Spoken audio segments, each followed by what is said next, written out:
Candi Fox was raised in rural Indiana and now lives in Tulsa, Oklahoma. She is a poet and a host of her own radio show and a writer. Her genre of choice is the paranormal. As a writer, she uses her own experience with the paranormal along with her own life's traumas to write about the difficult subjects from a grounded and realistic perspective. She is a student of the occult and has studied with the world's most top psychics. Ladies and gentlemen, I give you Candi Fox. When did you decide that you wanted to become a writer? After I read the fifth or sixth book from Laurel K. Hamilton's Anita Blake series, I started having this dream about this book, which I don't have out yet, but it was definitely what brought me to write. And every night I would have this dream about this book that was in this place in Brown County, Indiana. And the dream just repeated until I started writing. It wouldn't leave me alone.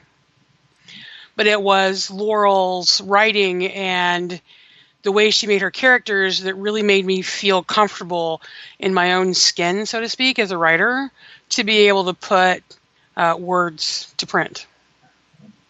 And then what genre of books do you write? Do you have more than one genre that you write? I do have more than one genre. I have paranormal thrillers, which is usually about a serial killer, of course, with lots of paranormal twists, which is, I really enjoy all the work that I have to do on that, all the research that I have to do. It's really very interesting for somebody that doesn't watch any kind of horror movies. I find it's interesting that I can do all this research for these real life serial killers. And then the second series that I have out currently that I just released a book on is Paranormal Mystery. And what's fun about that is the whole world is in the paranormal world, so it's not hidden anymore. So you can have a little bit more dynamics of things that you can do because you don't have to hide your tracks all the time like you do when the paranormal world is hidden. Okay. And then I have a real, regular, boy-girl only romance that's set in the 80s that I put out, and I'll do more books from that one as well. Okay. All right. And are there any authors that inspired you to become a writer, that your style of writing kind of mimics theirs? Definitely Laurel K. Hamilton, because she was the one that inspired me to take the step in the first place. I've had people that read my books say that, paranormally speaking, I kind of write like J.K. Rowling does. With the way that I express and describe things. I think really they're probably the most two prevalent as far as my writing style go. Okay. And where are you from? Where did you grow up in? I grew up in rural Indiana, down in what's called Brown County. It's beautiful. The population down there is minimal compared to the acreage down there. So it's just this beautiful rural place. A lot of it is parks and historical buildings and that kind of thing. So I got to grow up and play in the creek or as they call it, crick. Right. I got to go play in the creek and the holler and with the dogs and all the fun stuff. You know, I got to run up and down the roads without worrying about somebody snatching me. Right.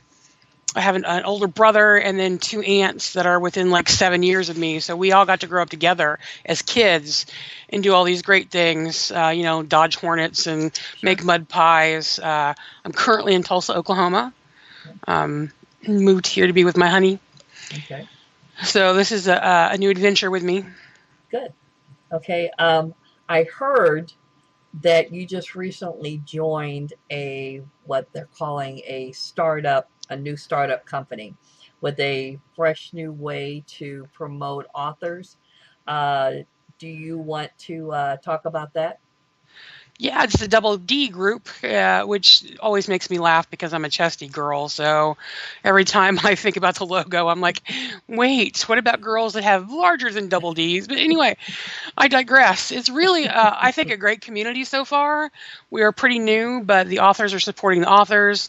I think, Fred, maybe I shouldn't say this. I don't want to give him any, ego or anything because he has enough, but just saying. Fred Carroll is really good, not only the books that he writes, but helping us and planning this. And I think you're going to see a lot more of the Double D in the months and weeks to come. Okay. And so I'm assuming by what you just stated that you're very happy with what they're doing for you or what they're getting ready to do for you. I am. I think that this is going to help launch more of us further into the public eye. I think it helps indie authors, be established and be out there, because we don't have what the great big the great big publishers have. And it's not that we're not talented enough to be part of those publishers. It's that sometimes the integrity of our books is more important than the paycheck from a big publisher. Right. I understand. And that's where I feel that I fall into. I feel that the way I want my book to look and what I want it to say and the feel of it is important to me. And I think I would lose that if I turned it into a big publisher. Okay. So when you have this group of authors come together and the PAs, then you have a community there, just like a publisher does. Okay. And so with that community, you're able to grease more wheels. You're able to get your word out more. You're able to share. You're able to bounce ideas off people. And I think that that's really most beneficial. Good. Sounds like it's something new and exciting out there that probably a lot of people will want to start hearing about. And hopefully, we can get the word out about it. Yeah, and for fans and for authors, because, in some ways, the more the merrier. When we come in and we come together and we can work as a team. Right. If you weren't a writer, what do you think you would be doing? I'd be a teacher, which I was for 10 years. Okay. What did you teach? I taught preschool. I taught K4. Okay. And just the minds and the attitudes at that age, it's like somebody just gave me a dry sponge and I get to fill it up.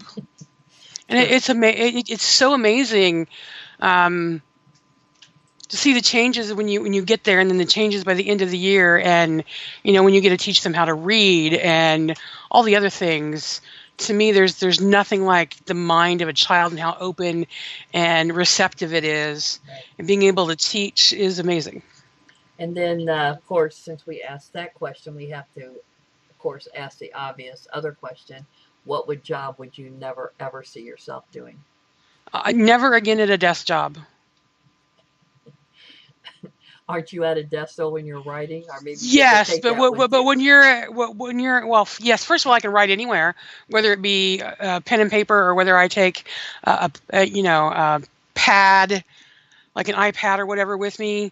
But there's so much freedom. When you're at a desk job, you're at a certain time. You have to be on somebody else's clock. You're doing somebody else's work. You're making them look good. They get mad at you if you go to the bathroom more than twice a day. True. It's just, although I write at a desk, it's not a desk type job, so to speak. Right. And where you're quote unquote a desk jockey.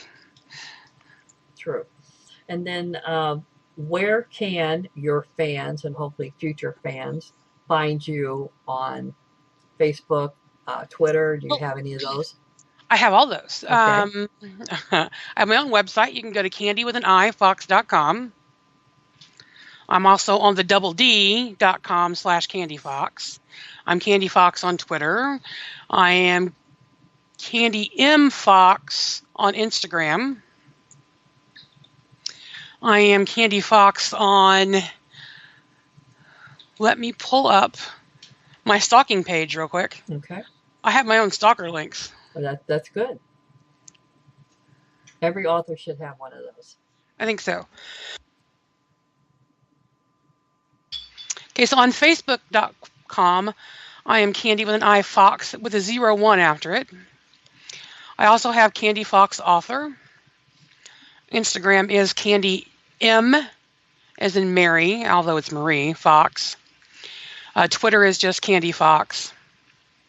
You can find me on Amazon and Goodreads with my name, as well as bookbub.com/authors/Candi Fox. Okay. Well, then they should be able to find you everywhere then. Now this I actually Googleable, which is kind of fun when you get to Google yourself and your name comes up. now this list of stalking material, is it on your Facebook page that they can go to? You know, it is not on my Facebook page, but it's going to be now. Okay. Not all of them have not been added, but after this, I have been remiss, and it will be there. Okay. So we know this now, all her fans and future fans. You'll be able to find her now. And then do you have any new books coming up between now and the end of the year? Yes, I'll have 3 to 4 more come out. I just released one yesterday. Okay. And it's called Witch's Transformation. It is a second book of the Naked Truth series, and that's the mystery. I have a third book coming out in the Killing Chronicles, which is the thriller series. Right now, the working name is Mortal Torments, which will probably stay. Okay. Then there is a series here from Tulsa called Tulsa Immortals that I promised to write a novella for, which I'm hoping to have out by the end of summer. And I have a YA series called I love it when my name goes boom. Give me 1 second. I've been talking so much today that, Sure. My brain just went kerplunk. It's the Swan Lake series. It's going to be really fun. There's going to be a lot of magic and kid stuff, and there'll be a school there. That's the only familiarity you're going to have with Harry Potter, because everything else is just going to be completely different. You get there. This is how there is. Swan Lake is in Tulsa. It's this beautiful old homes, and most of them still have swan statues, and there used to be several living pairs of swans within the lake. But every time that I walk past this one part, all these turtles would come up from under the water, like to say hi to me. And this happened every week during the summer, like for 4 months. These turtles would just be nowhere, and then I'd walk across the bridge, and all of a sudden they'd be there. I'm like, I need to do something with these turtles. So how a witch gets into the underworld, which will be a different name by then, but for all intents and purposes, underneath the earth is an entire world. And how the witch gets in there is the third turtle to the left. Okay. So, like witches in their backyards or whatever have little ponds with turtles in them, and they have to wait, of course, for the turtles to, at least 3 of them to come along so they can get into the witching world. Gotcha. Interesting. Okay. That ought to be a nice series for the young adults to read. It should be a lot of fun. I've been working on the backstory for about 3 years now. Oh, okay. Then I know you have several books out and you're releasing several, but I want you to think back to your first book that you wrote, whether it was a positive or a negative experience for you. I'm going to ask you, what words of wisdom or advice, now that you've been through all of this, would you have for a new writer getting ready to come into this crazy world of writing, or someone who just released their first book? What would you want to tell them? The 2 most important things about being a writer is, 1, to just write. Put down words on paper every day, no matter how you feel you're blocked, no matter how you feel you're wrong, because there's this beautiful thing called editing. Right. And I actually try never to go back until I'm completely done with the book. Okay. 2 is to read twice as much as you write, because you need to know what's in the know. You need to know who's popular, what they're putting out. As a matter of fact, you don't want to make sure that you're putting out anything so similar to theirs that it could be copying, while you're inspired by different authors. So I'm a voracious reader. I've probably in the last 2 weeks, I've read 15 books. Okay. Because I've been doing stuff to get Witch's Transformation out, which means I haven't been writing. So during times like that, I will read and read and read and read. So Kindle Unlimited is my best friend. Understand. I think those are the important things. Is Okay. just, and I think that most of the writers that have made it will probably tell you the same thing. Just to write, and it all washes out in the editing, and read. Okay. Is there anything that you would want to talk about that's happening in your world that we did not cover this evening or I didn't ask about? Well, for anybody that's in the Tulsa area or can get to the Tulsa area, on July 14th, I will be at the Hard Rock Casino, and I will be doing a book signing with about 50 other authors. Okay. So you just don't get to see my pretty blue or purple hair, whatever it decides to be that day. You get to see all kinds of people, including fellow author and fellow DD group member Izzy Sin. Okay. She will be there. So definitely come on out. I think the tickets are $12 maybe. It's a lot of fun. I always have swag to give away, and I spend weeks making the swag myself. Oh, okay. Because I like that little personal touch. This year I have these beautiful beaded markers, and I have necklaces, organza ribbon necklaces. I'll have some fun buttons. I make wish bottles, especially for kids, but anybody who wants one can have one. It's a beautiful little fairy wish bottle that everybody can have. Sometimes I have coloring sheets out there, different things like that. I always have candy at my table. Stop by. Last year I gave away booze. Oh, okay. Okay. But the teacher's coming out of you this year with the coloring pages and all of that. Oh, well, I think that I still color as an adult. Okay. Because I think it's a stress reliever. I don't color those little tiny adult page things. No, right. I go to the kids section and get the kids' books and have a good time with that. And then whenever I'm done, I'll give the rest of the book to a kid. Okay. Okay. So, I might do 5 or 6 pages out of it, and then I give it to somebody else. And then they can have fun with it, and I'll go get another one.